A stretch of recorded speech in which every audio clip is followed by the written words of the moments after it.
In tents surrounded by snow, families are unable to buy enough wood or fuel to keep themselves warm. With temperatures dropping, they're facing freezing conditions, little food, and an uncertain future. There is my sleeping bag. Winter does not arrive suddenly. It does not crash into these camps or announce itself with force. It creeps in slowly, through the night air, through the thin fabric of tents, through the frozen ground beneath them. And once it arrives, it stays. In refugee tent camps, the cold is never fully absent. Even during the day, when the sun is visible, the air remains sharp. At night, the temperature drops quickly, and the environment becomes unforgiving. There are no solid walls to hold warmth. No insulation to soften the cold. Only layers of fabric, plastic, and improvised materials standing between human bodies and freezing air. For the people living here, winter is not a season. It is a condition of existence. These camps were not built for snow or long winters. They were designed as temporary shelters, meant to provide short-term protection until something more permanent could be found. But winter ignores plans and timelines. When it comes early, or stays longer than expected, temporary solutions are stretched beyond their limits. As the cold intensifies, daily life begins to change. Simple movements require more effort. Fingers stiffen. Muscles tighten. Tasks that once took minutes now take longer, draining energy that is already scarce. The body works constantly just to maintain its internal temperature. Staying warm becomes the main priority. Everything else is secondary. Inside a tent, cold behaves differently than outside. It does not come as a single force. It enters slowly, through the fabric, through the seams, through the floor. It rises from the frozen ground and settles into the air. During the night, moisture from breath and condensation builds up on the inside of the tent. By morning, that moisture turns to frost. Blankets feel damp and cold. Clothing stiffens. The ground beneath the tent pulls heat away from the body without pause. Lying directly on it, even for a short time, can be dangerous.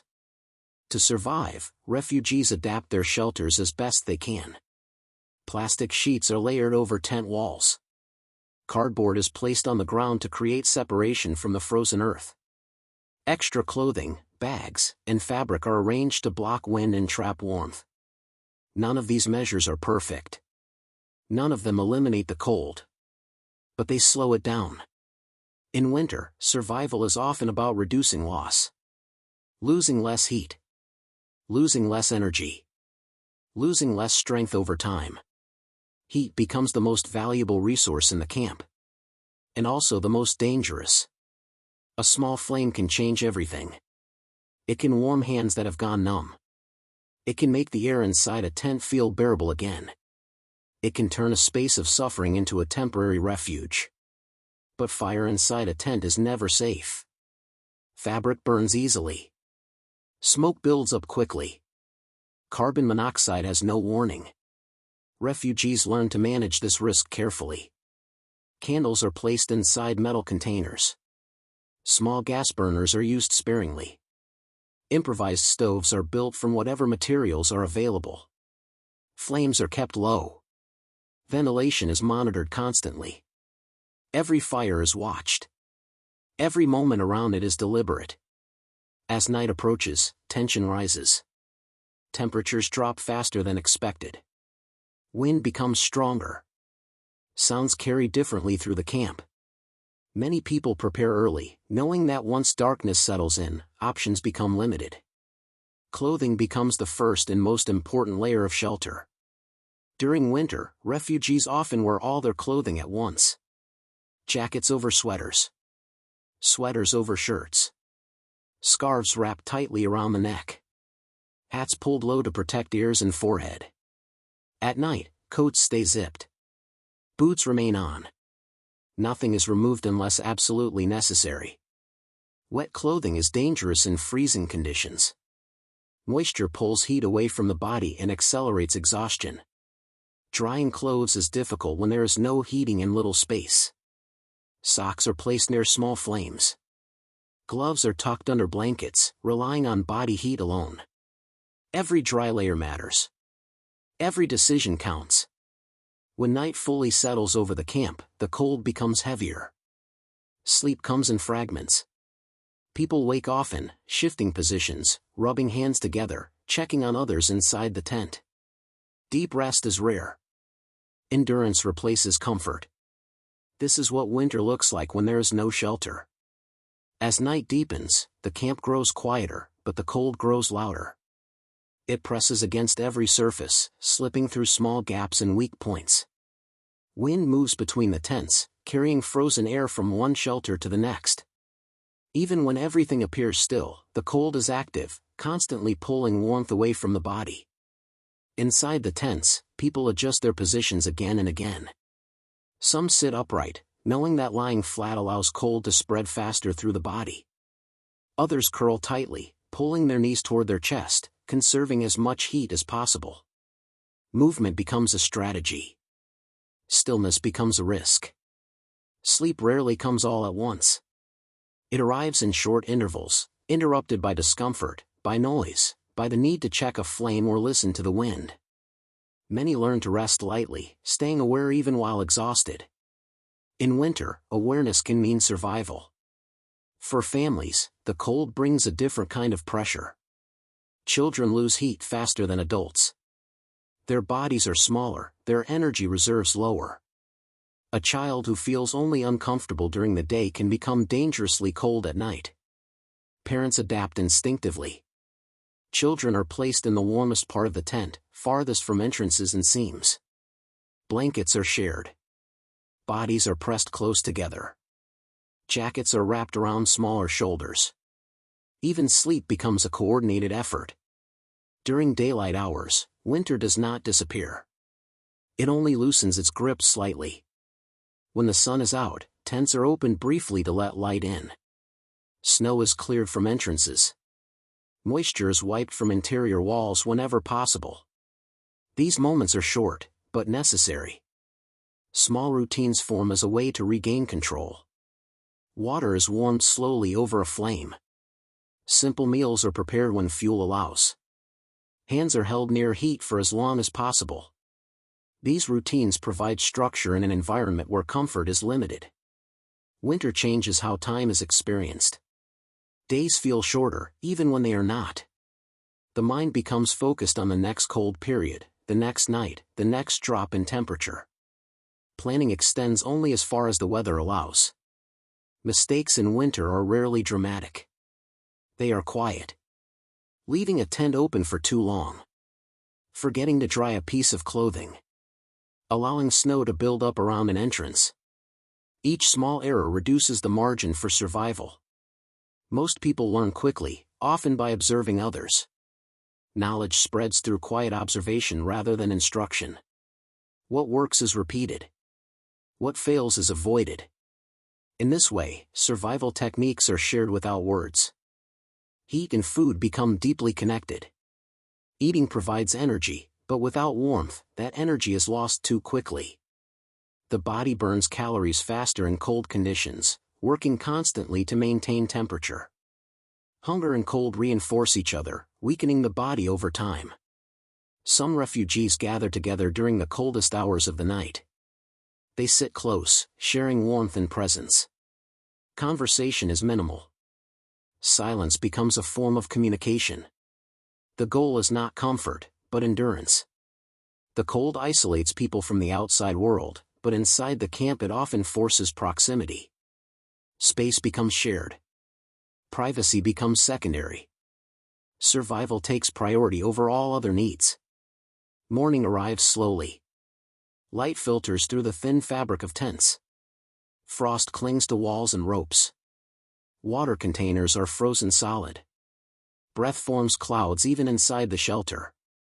Hands are stiff. Movements are careful. Muscles ache from tension and lack of rest. Another day begins, not with relief, but with preparation. Winter offers no clear signal that it is weakening. There is no guarantee that the coming night will be easier than the last. The cold remains unpredictable, demanding constant adjustment.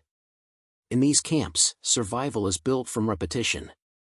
Repeating what works. avoiding what doesn't, conserving strength wherever possible. Each day becomes preparation for the next night. This is what winter demands when there is no proper shelter. Attention, patience, endurance, and the ability to adapt again and again, even when the body is already tired. The cold does not rush.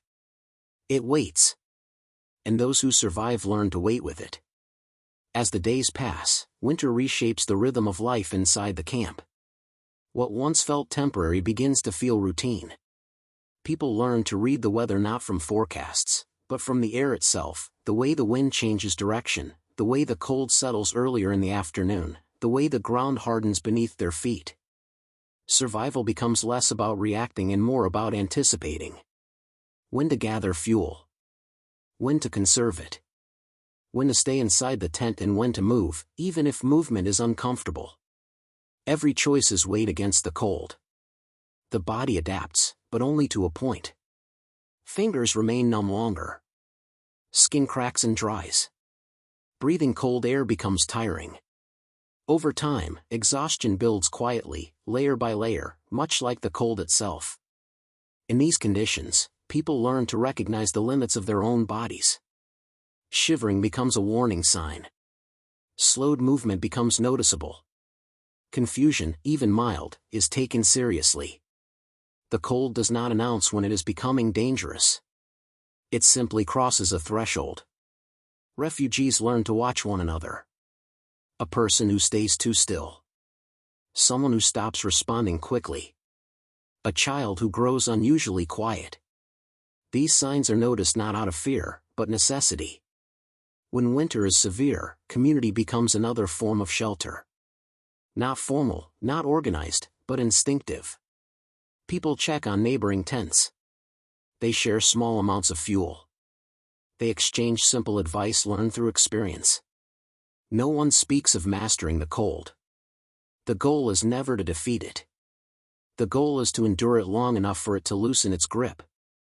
Food, when available, is eaten strategically. Warm meals are timed for the coldest parts of the day. Hot liquids are valued more than anything else. Even small amounts of warmth inside the body can provide temporary relief. Yet relief never lasts. The cold always returns. As winter stretches on, the psychological weight grows heavier. The constant vigilance required to survive leaves little space for rest. Nights blur together. Days feel repetitive. Hope becomes quieter, less expressive, but no less important. For many, winter becomes a test not just of physical endurance, but of patience. Waiting for temperatures to rise. Waiting for conditions to improve. Waiting for the next phase of life to begin. But waiting does not mean doing nothing. Every day brings small acts of resistance against the cold. Rearranging blankets. Adjusting barriers. Learning new ways to preserve heat. These actions are repeated, refined, and passed on. When storms arrive, the camp braces itself. Wind pushes hard against the tents. Snow accumulates quickly. Visibility drops. During these moments, movement is minimized. People stay close, conserve energy, and wait for the storm to pass. Afterward, damage is assessed quietly. A torn fabric. A collapsed section. Repairs begin immediately, even in freezing air. Shelter, no matter how fragile, must be restored. Winter does not end suddenly. It fades slowly. Cold nights give way to slightly less cold ones. Snow begins to melt during the day and refreeze at night. The danger changes, but does not disappear. Until winter fully releases its hold, survival remains a daily responsibility. In tent camps, endurance is not marked by dramatic moments. It is built through repetition. Through awareness. Through countless small decisions that, together, keep people alive. This is how refugees survive winter without shelter. Not through comfort. Not through certainty. But through constant adaptation in an environment that offers no forgiveness. Winter is not cruel. It is indifferent. And in that indifference, survival becomes a quiet, relentless effort, carried out one day, one night, one decision at a time.